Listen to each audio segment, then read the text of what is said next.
Salut, j'espère que tu vas bien. Aujourd'hui, on va faire une petite vidéo cuisine. Donc Sophie va te faire une petite recette, ça s'appelle le porridge. Je connaissais pas du tout, on est en plein dans le cliché de la petite jeune qui fait manger des graines à son petit vieux. Mais franchement, ces graines-là, elles sont magiques, je te l'assure. En gros, j'ai pas le droit de manger de sucre, enfin j'ai pas le droit, je m'interdis de manger du sucre. Donc des gâteaux, des choses comme ça. Donc ma chérie, elle a essayé d'hacker mon cerveau, comme je te l'ai déjà expliqué, avec les glaces et avec le porridge. Le porridge, ça a l'avantage, tu vas avoir les sucres, des fruits qu'elle va mettre dedans. Et la graine de porridge en elle-même, elle me rassasie. Et en plus, j'adore la consistance. Enfin, alors, c'est soit t'aimes pas, à mon avis, le porridge. Mais moi, en tout cas, je raffole de ce dessert-là. Faut pas en manger des quantités énormes parce que caloriquement, c'est bien, quoi. Mais c'est très sain pour la santé, hein? Tout à fait. J'ai pas tort? C'est très bien. Je vais te laisser faire ton petit speech, ta petite vidéo qui va bien, ta petite recette qui va bien. Je vous laisse avec elle. N'hésitez pas à lui laisser des commentaires, à mettre des pouces, à vous abonner à la chaîne. Voilà, on est super fiers de tous les feedbacks que vous nous faites par le blog notamment. Des messages que vous nous avez envoyés. Enfin, ça motive à continuer les vidéos. Merci. Je vous la laisse. Donc, je vais te montrer comment faire un dessert sain, un dessert bon pour la santé qui te fera du bien physiquement mais aussi mentalement. Avec lui, tu vas pouvoir te faire plaisir sans culpabiliser. Et ça, c'est bien. C'est vrai. Alors, je vais te montrer la recette de base, mais l'avantage de cette recette, c'est qu'elle est modulable et que tu peux la refaire avec n'importe quel ingrédient.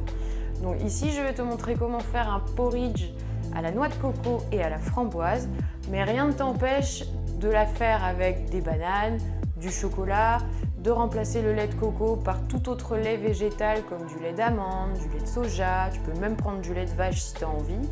Tu peux aussi utiliser de l'eau, du jus de fruits, voilà, tu fais ce que tu veux. Si elle fait celui-là, c'est parce que c'est mon préféré. Alors si on fait celui-là, oui, c'est que cette petite recette, j'avoue, fait partie du top à la maison. Si on pouvait, on en mangerait un peu tous les jours, mais comme il l'a dit, c'est un peu calorique, donc on va éviter quand même. Donc l'ingrédient principal de cette recette, ce sont les graines de chia. De chia, je ne sais pas comment on dit. Chia, ça fait un peu... Chiasse. Chiasse, caca, bon, beurre. C'est trop bon. Chia, c'est un peu plus poétique, donc on va dire chia. Hein? Comme tu veux. Ok. Donc les graines de chia, ce sont des petites graines originaires du Mexique. Je vais te montrer de suite ce que c'est. Tant qu'à faire. Donc il y en a des noirs, mais il y en a, tu vois bien là? Ouais, et on verra mieux tout à l'heure. Il y en a des noirs, il y en a aussi des blanches apparemment. Moi je n'ai trouvé que des noirs, donc j'utilise des noirs. Donc ce sont des petites graines qui possèdent plein de bienfaits pour la santé. Elles sont riches en fibres, en protéines, en oméga 3. Elles sont pleines de phosphore, de calcium et plein d'autres choses. Je te mettrai toutes les infos nutritionnelles sur le blog. Donc si ça t'intéresse, n'hésite pas à aller voir. Elles sont super bonnes pour réguler le transit. Elles sont super bonnes en prévention des maladies cardiovasculaires. Donc ça tombe bien parce que si tu es ici, c'est peut-être que tu es concerné. Et elles ont un effet rassasiant, ce qui est très intéressant pour les personnes qui veulent perdre du poids ou qui ont peur d'avoir faim. Et elles possèdent aussi plein d'autres bienfaits, mais je te mets tout ça plus en détail sur le blog. Alors la particularité de ces petites graines, c'est qu'en présence d'un liquide, elles se mettent à gonfler, c'est ce qu'on appelle le mucilage, et ça va nous donner vraiment, c'est ça qui va donner la texture du porridge. Allez, je te montre tout ça, on passe en cuisine, enfin on va rester là, mais je te montre tout ça, comment faire un bon porridge. Donc pour ça, il te faudra un petit récipient, les graines de chia, ici présentes, un peu de noix de coco râpée et du lait de coco. Donc, pour une personne, on va utiliser une cuillère à soupe de graines de chia. Donc, hop, je prends. On peut y aller, hein. Voilà. Je les mets dans ma tasse. Ensuite, je vais rajouter la noix de coco râpée. Bien sûr, tu mettras les proportions sur le blog. Tout à fait. Donc là, j'ai à peu près une cuillère à soupe. Hein. J'ai mesuré avant. Ok. Une cuillère de graines, une cuillère de coco. Tout à fait. Je remue un petit peu.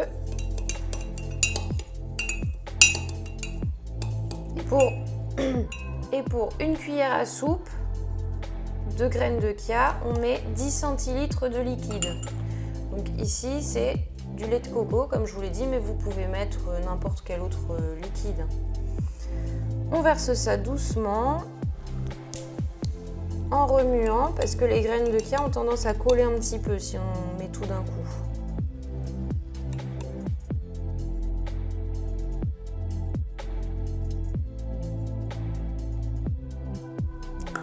Voilà.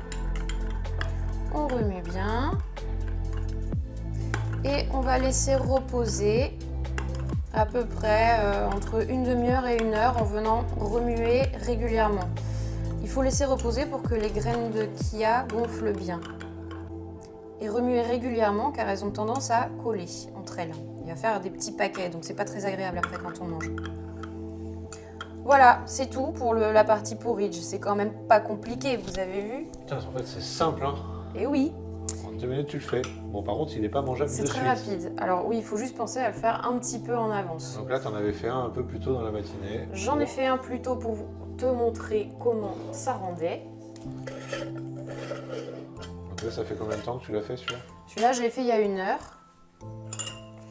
Et là, Allez. comme tu peux voir, voilà, les graines ont bien gonflé. Et ça fait quelque chose de plus compact. C'est gélatineux. J'avoue, ça paraît pas appétissant. Ça paraît pas appétissant. Et alors après, hop, il me reste plus qu'à ajouter Oh, c'est là que ça devient bien. mes petites framboises. Hop, je mets ça dessus.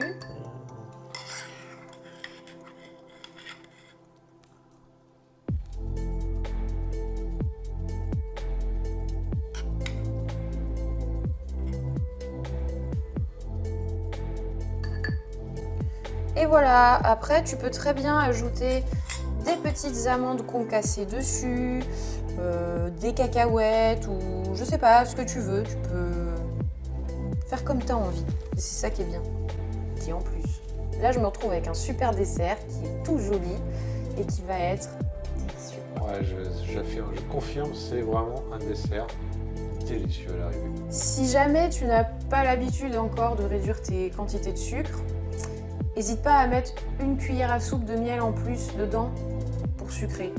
Vaut mieux sucrer avec du miel qu'avec du sucre blanc. Hein. Et si comme moi tu es totalement sevré au sucre, je te félicite déjà, c'est Oui. une bonne chose. Et bien sache que le sucre qu'il y a dans les framboises suffiront amplement à sucrer ton dessert et qui sera très bon. Et voilà! Si cette vidéo t'a plu, n'hésite pas à mettre un pouce bleu en bas de la vidéo. N'hésite pas à t'abonner, à cliquer sur la petite cloche pour ne louper aucune vidéo. N'hésite pas à laisser un commentaire pour me dire ce que tu en as pensé. Et je te dis à très bientôt pour une nouvelle vidéo. Bye!